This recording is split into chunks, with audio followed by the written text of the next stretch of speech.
Terima kasih Datuk Yang Dipertua kerana memberi peluang kepada saya untuk menyampaikan ucapan berkenaan dalam perbahasan bajet ini. Datuk Yang Dipertua, saya ingin mulai sebutkan masalah pelancong asing di immigration di lapangan terbang kita.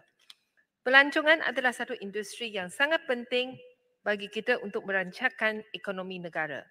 Saya mengalu-alukan inisiatif Kementerian Pelancongan, Seni dan Budaya mewujudkan counter cast ataupun help desk bagi pelancong dari negara China di lapangan terbang antarabangsa kita. Pengujudan counter cast bagi pelancong dari negara China adalah amat perlu kerana sebelum ini terdapat banyak laporan yang negatif berkenaan dengan layanan buruk yang dihadapi oleh pelancong China di immigration di KLIA yang disebabkan oleh masalah miscommunication ataupun komunikasi. Kesemua berita dan tulisan dalam media sosial yang negatif ini memang telah menjejaskan usaha kerajaan untuk menarik kedatangan pelancong dari negara China dan malah pelabur asing ataupun pelabur dari negara China ke Malaysia. Datuk Yang Dipertua, saya pernah mendapat beberapa aduan daripada pelancong asing ke Malaysia yang dilarang masuk oleh immigration di KLIA dan malah dimasukkan dalam lock-up immigration. Di antara alasan yang diberi oleh pegawai immigration adalah pelawat asing tidak membawa wang tunai yang cukup dan mereka disyaki untuk masuk bekerja secara haram di Malaysia. Dalam beberapa aduan yang saya terima, pelawat-pelawat asing tersebut memang mempunyai kawan yang merupakan warga Malaysia yang menunggu mereka di KLIA yang sudi memberi penjelasan kepada pihak immigration. Tetapi pegawai immigration tidak layan rayuan warga Malaysia tersebut dan malah masukkan mereka ke lock-up immigration.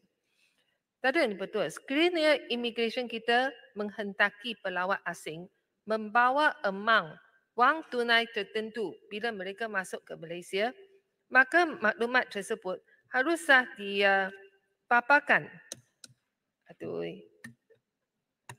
Haruslah dipaparkan di dalam laman web immigration ataupun di laman web agensi pelancongan, ataupun kita haruslah buat macam kita semua orang tahu bila mereka naik kapal terbang yang ke Malaysia, yang mana pramugari akan membuat pengumuman bahawa dadah adalah larang di Malaysia dan siapa yang membawa dadah masuk ke Malaysia, mereka akan dikantung sampai mati.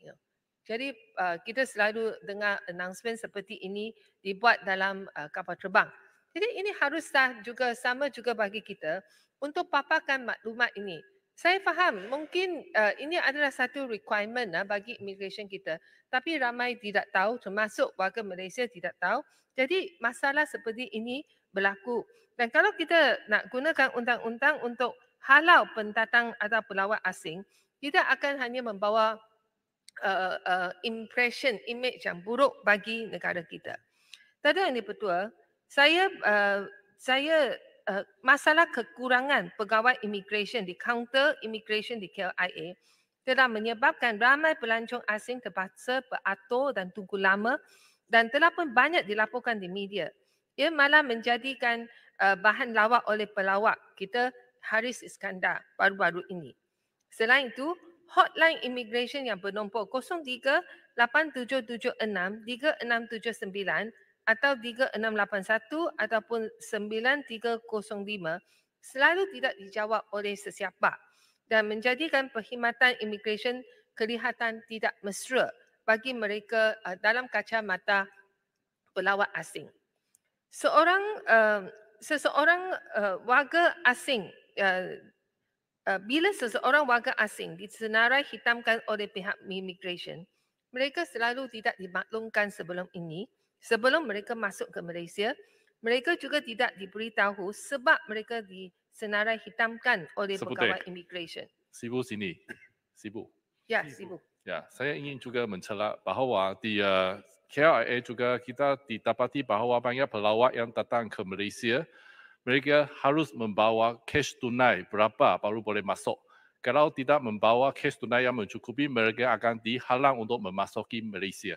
Dan ini merupakan satu peraturan saya rasa sudah ketinggalan zaman dan harus dihapuskan. Saya setuju kerana ramai kita sekarang dalam cashless society di mana kita gunakan kad kredit, kita adakan app untuk membuat bayaran. Jadi syarat seperti ini sebenarnya adalah tidak perlu diadakan. Saya di sini nak teruskan yang tentang mereka yang disenarai hitamkan. Saya nak kongsikan satu insiden yang berlaku pada seorang pelajar wanita dari Papua New Guinea yang ingin datang ke Malaysia untuk menghadiri convocation di dalam satu college di Selangor. Jadi pelajar wanita ini pernah duduk melampaui tempoh kebenaran ataupun overstay di Malaysia dalam tempoh PKP kerana pandemik COVID. Selepas dia bayar denda RM3,000, dia tidak tahu selepas dia bayar denda RM3,000 dan tinggalkan Malaysia, dia tidak tahu dia sebenarnya disenarai hitamkan. Jadi bila dia balik, dia tidak dibenarkan masuk. Jadi walaupun yang pihak immigration sebenarnya hantar dia ke lockup immigration nak minta dia balik. Jadi yang kedutaan Papua New Guinea diplomatnya datang ke KLIA untuk bail untuk buat jaminan bagi dia untuk keluar untuk menghadiri convocation, lepas itu balik ke negara asal beliau.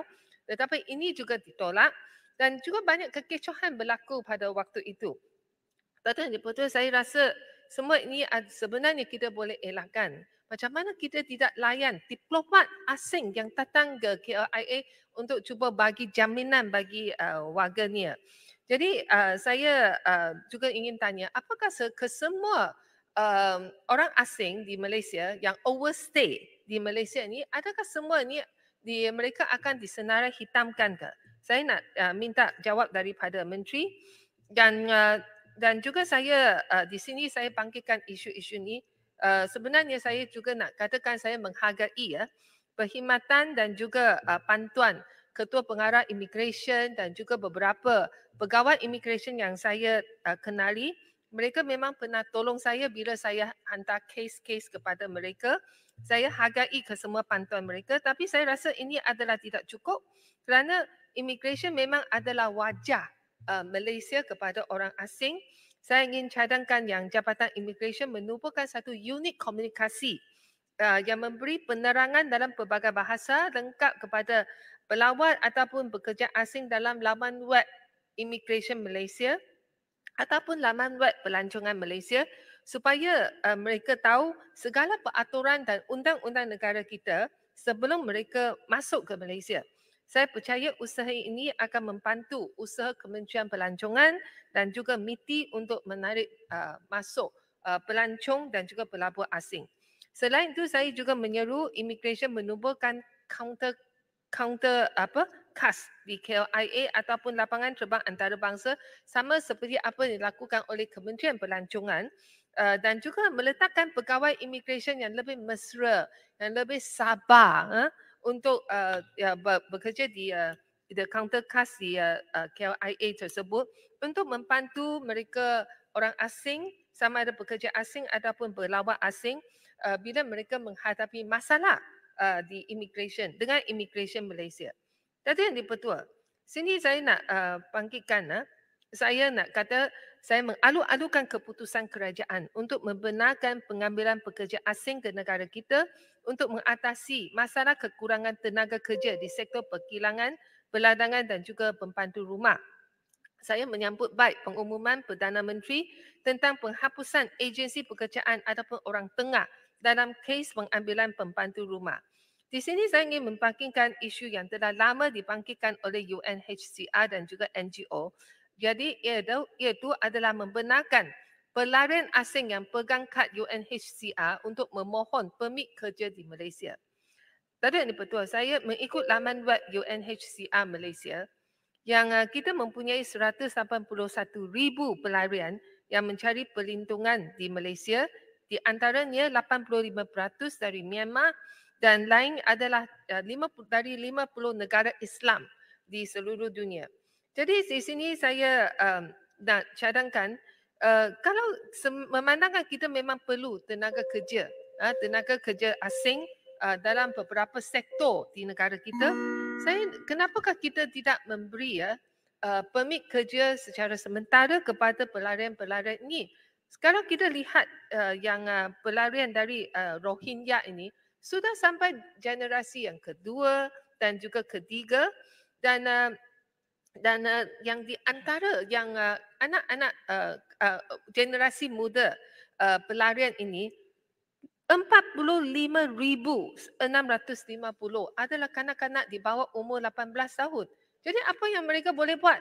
Tak boleh masuk sekolah, lepas tu tak boleh kerja, dan kita nak harapkan mereka tak ada pilihan selain daripada menjadi untuk bekerja secara sunyi-sunyi, senyap-senyap di sana sini secara haram.